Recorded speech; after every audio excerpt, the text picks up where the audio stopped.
ঠিক আছে, এটা আপনার জন্য।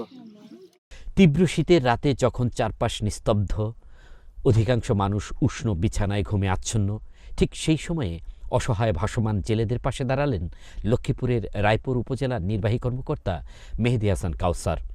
৫ জানুয়ারি সোমবার রাত 11:30টার দিকে তিনি রায়পুর উপজেলার ২ নম্বর উত্তর চরবংশী ইউনিয়নের পুরান বেরির চান্দার খাল সংলগ্ন মেঘনা নদী এলাকায় নৌকায় বসবাসরত প্রায় ৪০টি ভাসমান জেলে পরিবারের মাঝে কম্বল বিতরণ করেন।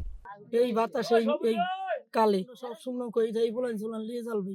এখন কেউ দেখতে আসে না, এই আমি সব আইসে দেখতে দিয়ে খুশি হয়ে আম করে কম্বল দিয়ে অনেক সুখে আল্লাহ পাক রাখবো সবাই। চান্দার খাল এলাকাটি মেঘনা নদী ঘেঁষা একটি নৌকাভিত্তিক জনপদ।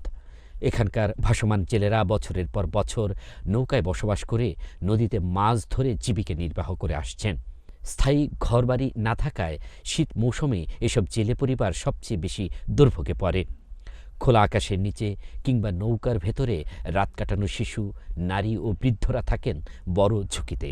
শীতের কষ্ট বিবেচনায় নিয়ে গভীর রাতেই সরাসরি নৌকায় করে ভাসমান জেলে পরিবারগুলোর কাছে পৌঁছে নিজ হাতে কম্বল তুলে দেন উপজেলা নির্বাহী কর্মকর্তা মেহেদী হাসান কাউসার। কম্বল পেয়ে স্বস্তি প্রকাশ করেছেন ভাসমান জেলেরা।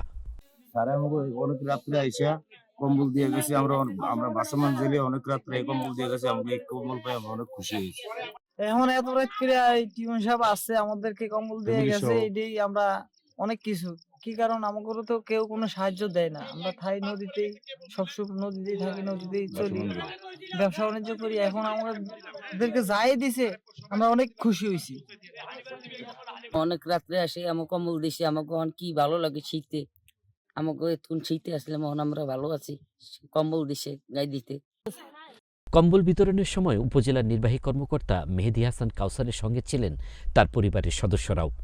পরিবারসহ এই মানবিক উদ্যোগ স্থানীয়দের মাঝে মানবিকতার এক অনন্য দৃষ্টান্ত হিসেবে দেখছে এলাকার জনসাধারণ।